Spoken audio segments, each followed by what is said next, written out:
There's this microscopic 0.088-second window in your golf swing that honestly, it completely determines your fate on the course. Oh, absolutely. It's the ultimate fork in the road. Right. And you can't even see it with a naked eye. Yeah. But if you go down one path, you're hitting a 300-yard drive right down the middle. Yeah, and down the other pass, you're not just, hitting a weak slice into the trees, but you're drastically increasing your chances of herniating a disc in your lower back. Exactly. It's wild. So that engine failure, that split second, is our mission for today's deep dive.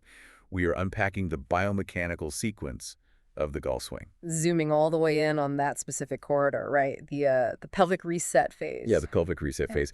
Because whether you're a scratch golfer, a weekend warrior, or, a PGA coach listening to this, mastering this transition is what actually separates the pros from the amateurs. It really is. And we're not just going to rattle off a bunch of complex anatomy today. Right. Nobody wants a textbook read to them. No, exactly. We want to dig into the physics of, why your body moves the way it does, how that dictates your club face, and crucially, how you can actually train your body to fix it. Because what's fascinating here is that the golf industry has, historically, just obsessed over the arms. Right. Oh, the arms, the hands, the path of the club head, everything out at the perimeter. Right. But the true generator of power, and frankly, the primary epicenter of severe pain and injury, lies right in the dead center of the body. The pelvic girdle. If the pelvis misfires, the hands are really just passengers on a sinking ship. I love that visual. Okay, let's unpack this. Because jumping straight into a 100-mile-per-hour swing feels like skipping a few steps. Yeah, we have to establish the static starting point first. Right. Mathematically speaking, a flawed setup fundamentally guarantees a flawed transition later on. It does. The foundation of an anatomically sound golf swing is, it's forged before the club ever even moves. So what are we looking at specifically? We have to look at the alignment of the pelvic bowl in the sagittal plane. So looking from the side, this really boils down to the balance between an anterior pelvic tilt and a posterior pelvic tilt. Okay, break that down first. Well, in an anterior tilt, you are rotating the pelvis forward. Imagine spilling water out the front of a bowl. That arches your lower back. Got it. And posterior. In a posterior tilt, you're tucking the tailbone underneath you, pointing your belt buckle slightly upward, which flattens that lower back curve. Which brings up a really wild historical shift in how we actually teach the setup. Oh, the Tiger Woods era. Yes. If you think back to the peak Tiger era, you had millions of players adopting this highly arched, extreme anterior pelvic tilt. Yeah, because it looked incredibly athletic, like a linebacker getting ready to pounce. Exactly. But what was actually happening under the hood there? Well, it creates an illusion of readiness, but clinically, that posture is a disaster for rotational sports. Really? A disaster. Yeah, it's directly linked to the epidemic of chronic lower back injuries on professional tours. When you force the pelvis into that excessive anterior tilt, you jam the lumbar spine into a state of hyperlordosis. Which is that extreme inward curve. Right. And by doing that, you are actively overstretching the abdominal wall. And an overstretched muscle can't fire efficiently. Exactly. It immediately shuts down your core stabilization. Worse than that, tilting forward completely deactivates the gluteal muscles. Wait, so you were literally turning off your primary power generators before you even take the club away? You are. So you're basically driving a race car, but you've disconnected the brakes and the engine before you even leave the garage. That's a perfect way to look at it. Now, modern elite competitors, they present a wider spectrum of setups today. Right, like you see tour pros like Aaron Rai who still use a very pronounced anterior tilted address. You do. However, the 3D motion capture data is just undeniable here.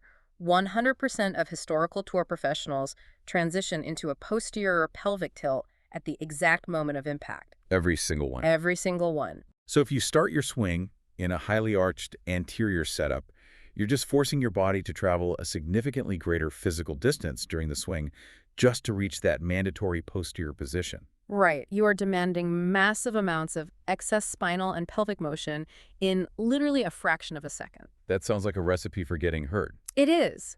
Starting in a more neutral pelvic posture reduces the mechanical load on the lumbar spine immensely because you're already closer to your final destination. Thinking about how to actually visualize this, it reminds me of sitting on a bar stool.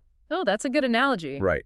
If you just let yourself perch on the edge of a high stool, Your weight naturally rocks backward onto your heels Mhm. and your lower back arches. Yep, creating that anterior tilt. And if you start a golf swing like that, your brain knows your balance is off, so you're going to subconsciously compensate by rocking your weight onto your toes during the takeaway. Which throws the whole sequence off. Exactly.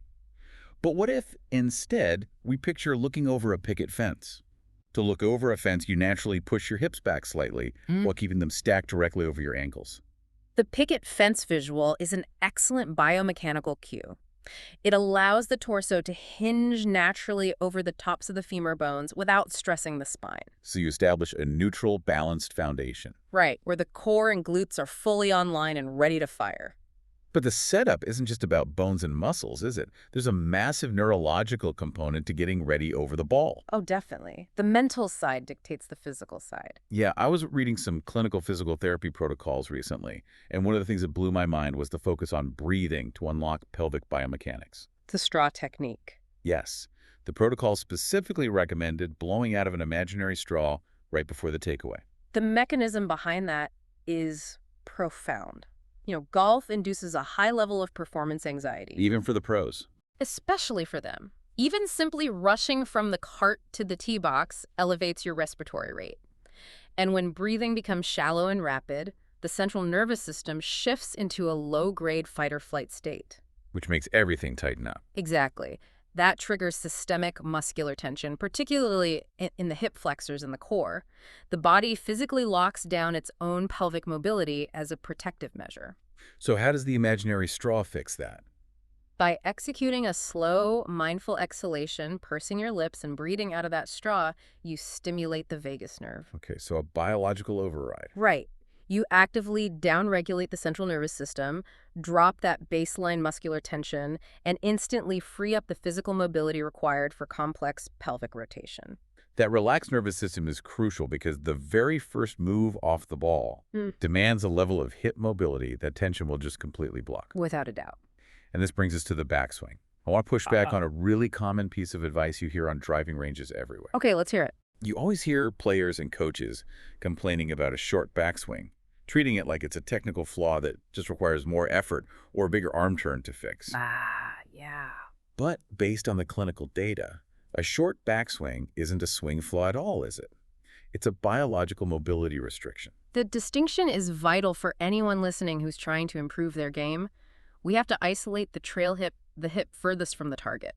Right. So for a right-handed golfer, the right hip. Exactly. If that trail hip lacks the anatomical ability to internally rotate, the entire pelvic girdle is physically blocked from turning. Wow. You can try to turn your shoulders all you want, but if the hip joint cannot rotate inward, a deep, coiled turn is biologically impossible. And the human body is incredibly smart, but it's also incredibly lazy. If a joint won't turn, the brain will find a workaround to fake it. The compensations are where the swing falls apart. To fake that blocked rotation, the golfer's lower body will slide laterally away from the target, creating a sway. The dreaded sway. Right. Or the player engages in what coaches call fishing for depth. Fishing for depth. I see this all the time. That's when a player feels restricted, so they just pull their lead arm aggressively across their chest, trying to create the visual illusion that they've made a huge turn. Yeah, they just rip the left arm across the body. But in reality, all they've done is collapse their trail arm against their rib cage, Yeah. completely destroying the physical width of their swing arc. Precisely. To combat this, elite players integrate specific mobility protocols. Take Walker Cup standout Jay Summy, for example. Oh, his training regimen specifically targets this internal rotation deficit, right? It does, and his approach is totally counterintuitive. Yeah, because a lot of amateurs will flare their trail foot outward to try and artificially open up the hips and get more turn. Right, which is a Band-Aid. But Summy does the exact opposite. He physically pinches his trail foot slightly inward during his practice drills. By pigeon-coing that trail foot, he drastically increases the mechanical demand on the trail hip's internal rotators. Exactly.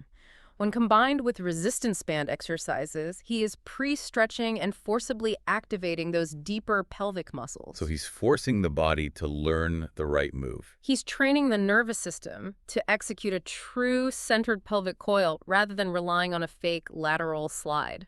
Okay, so we've established a neutral setup. We've downregulated the nervous system, and we've achieved a true internal rotation on the backswing. The body is loaded. Now we enter the matrix. Yes. Yeah. This is the 0.088-second transitional corridor. From the absolute top of the swing down to the exact moment the lead arm is parallel to the ground on the way down. What biomechanists call the P5 position. Right, the pelvic reset phase. This fraction of a second dictates everything that follows. The misconception is that the downswing starts with a single aggressive hip spin. Just ripping the hips open. Right, but in reality, it is a highly synchronized triphasic coordination pattern. 3 distinct spatial movements occur almost simultaneously. Okay, walk us through the 3 phases. Number 1, the restoration of forward bend. The belt buckle must return precisely to the forward tilt angle established at setup. Okay, makes sense. What's number 2? Number 2, the restoration of pelvic depth. The entire pelvis actually shifts backwards in space, reclaiming distance away from the golf ball. Pushing away from the ball. Got it. And the 3rd? And number 3, lateral recentering. The physical center of mass glides slightly toward the lead side. Visualizing those 3 things happening at once is tough. But, think of your lower body acting like a lazy Susan on a dining room table. Oh, that's a great image. Right. As the pelvis executes this triphasic move, bending forward, shifting back, and gliding left, it rotates like a perfectly balanced lazy Susan. Exactly. Because the lower body is managing all the directional changes. Yeah. The arms and hands are completely freed up to just drop straight downward on the correct swing plane. Furthermore, executing that lower body reset naturally keeps the shoulders closed, roughly 40 to 45 degrees relative to the target line during that initial downswing. Which is huge, because the most destructive sequencing error an amateur can make is firing the upper body prematurely, ripping the shoulders open, and casting the club outside the intended path. An over-the-top nightmare. A proper pelvic reset utilizes gravity and ground forces to pull the club effortlessly into the slot. I'm glad you brought up ground forces, because we need to clarify some 3D motion capture data from biomechanist Brian Pate. He does incredible work. He does. He draws a massive distinction between weight and pressure, and this usually trips people up. What exactly is happening under the feet during this 0.088-second window? It's crucial to understand the difference. Weight refers to the physical location of your center of mass, your torso and pelvis. Okay, and pressure. Pressure is the invisible force you are driving down into the turf. When a pro reaches lead arm parallel in the backswing, the pressure data shows a massive shift. Up to 72% of the pressure is driving down through the trail foot. 72%. Right. However, their actual weight, their center of mass, has barely moved laterally. It remains relatively centered between their ankles. Wait, hold on. If my weight stays centered, but my pressure is shifting, how does that translate to the downswing? That's the secret sauce. Because the data says I need to apply maximum vertical force at P5. If I aggressively push vertically up into the ground on the way down, won't I just stand straight up, lose my posture, and completely top the golf ball? That is the exact trap most players fall into, and it's why understanding the vector of that force is so critical. You are not just pushing straight up toward the sky. Then what's the direction? As the lead arm reaches parallel on the downswing, you apply maximum force by pushing up and back through the lead leg. Up and back. Think of pushing the lead heel away from the target line. That specific ground reaction force acts as a lever. It rapidly rotates the pelvis backward, actively clearing the left hip out of the way. Which creates a massive physical void for your arms to accelerate through. Exactly. That makes total sense. You're pushing back to clear the space. But what happens when this 0.088-second sequence fails? When someone just spins or pushes straight up. Right. All that kinetic energy has to go somewhere. When the reset fails, the result is early extension. Instead of the pelvis shifting backward to maintain physical depth, the legs straighten prematurely. And the hips aggressively thrust forward, directly toward the golf ball. Yes. A great way to feel this is to imagine an alignment rod stuck vertically in the ground, resting right against your tailbone at setup. I've seen drills like this. In a functionally sound swing, your glutes maintain contact with that rod, or even push slightly past it during the downswing. Pushing into the rod. Right. In early extension, your tailbone completely abandons that rod before the club is even halfway down. The performance consequences are just immediate. Because the hips have surged forward, they occupy the exact physical space the arms needed to swing the club. Yep. The brain senses an impending crash. So to avoid hitting yourself, your body forces you to stand up out of your posture stall all your rotational speed, and manually flip your wrists in a desperate attempt to scoop the ball. It wrecks the scorecard, sure, but the real tragedy is what it does to the spine. I can only imagine. The biomechanical reality of early extension is severe.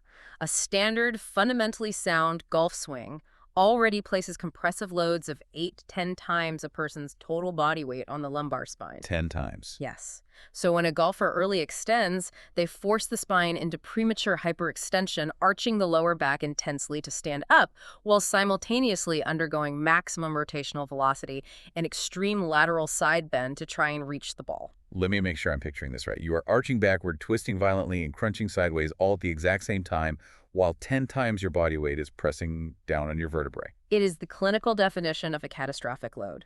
It is the exact recipe for microtearing in the paraspinal muscles, herniated discs, and spondylolisthesis. Spondylolisthesis. Yeah, which is when a vertebra literally slips out of position. Ouch.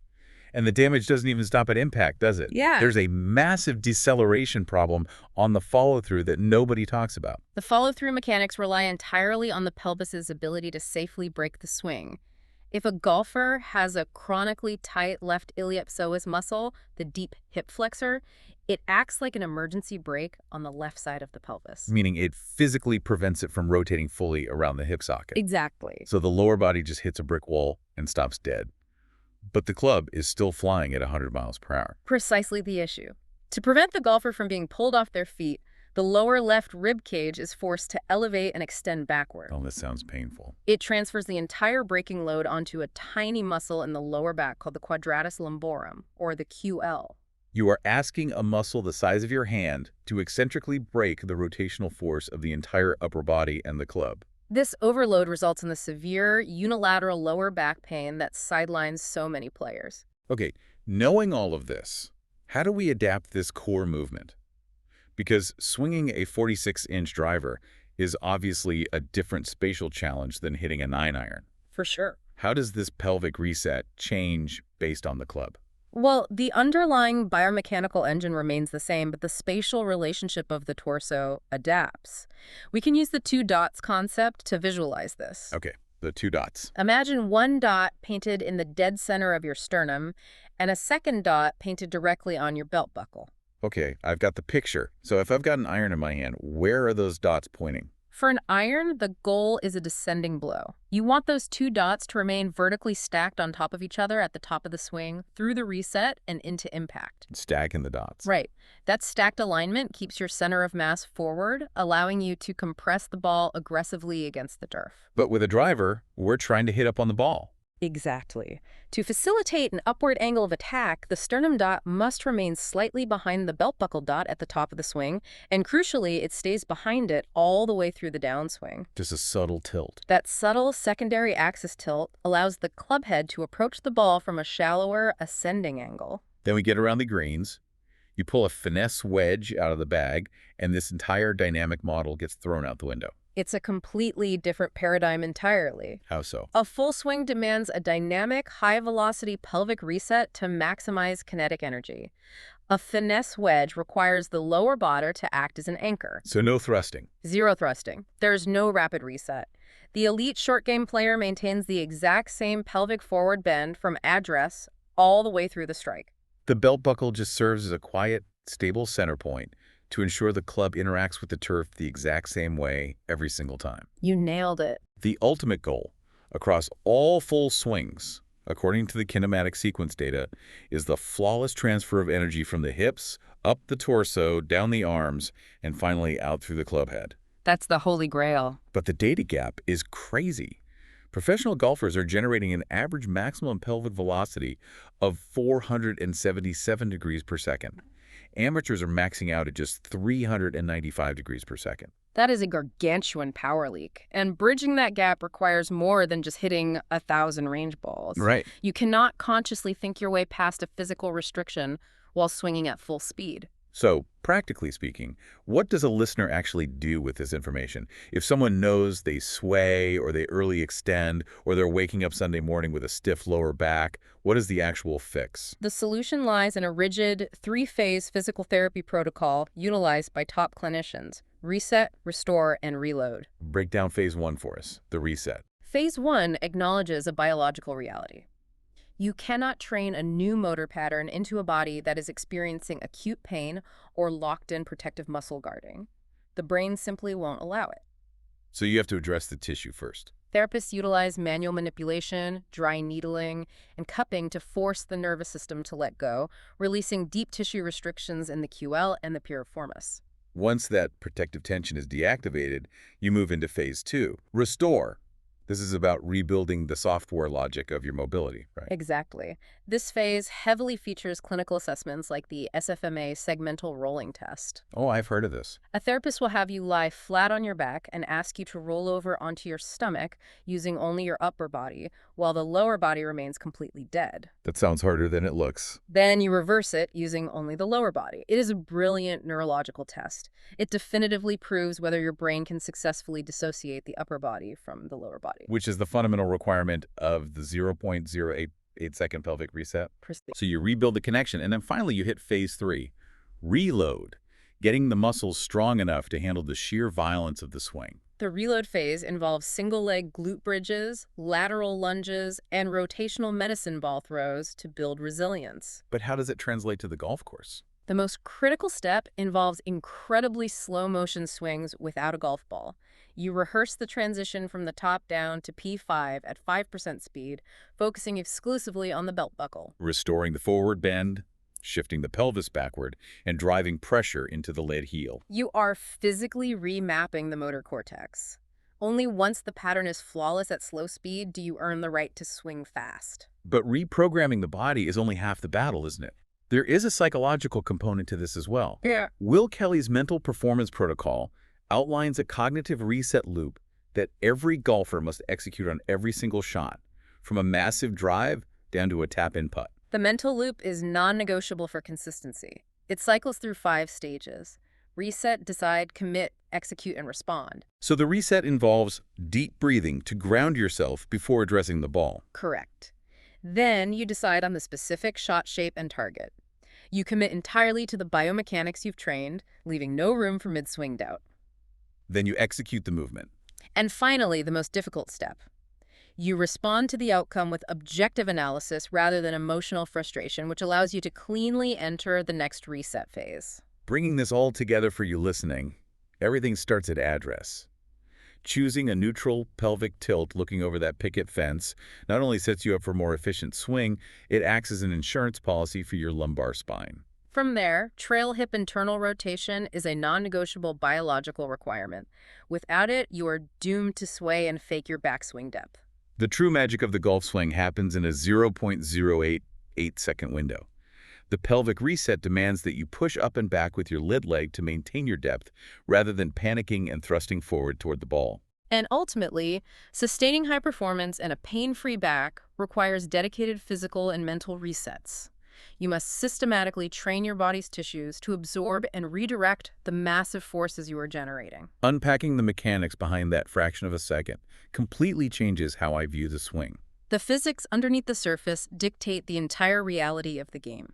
If you enjoyed today's deep dive, please subscribe to our channel and share it with fellow golfers, coaches, and PGA professionals. If there is a topic you would like us to research, analyze, and discuss in a future deep dive, feel free to send us an email or connect with us through LinkedIn. Whether your interest is golf biomechanics, kinematics, ground reaction forces, swing mechanics, putting, coaching, club fitting, technology, or sports science, we would love to hear from you. Our team will review your submission, conduct extensive research, analyze the available evidence, and may create a dedicated deep dive article, video, or testing project based on your topic. Thank you for being part of the eCoach 360 community. Before we sign off, there's one final thing to think about. The next time you sit down to watch a PGA Tour event on television, I challenge you. Do not watch the flight of the ball. Do not even look at the player's club face. Watch the player's belt buckle. Lock your eyes on that tiny 0.088-second window right before the club meets the ball. Ask yourself, is their belt buckle thrusting aggressively toward the golf ball, or are they driving up and backward, clearing a massive physical space for the arms to whip through? Because in that microscopic fraction of a second, the entire destiny of the golf shot is already written.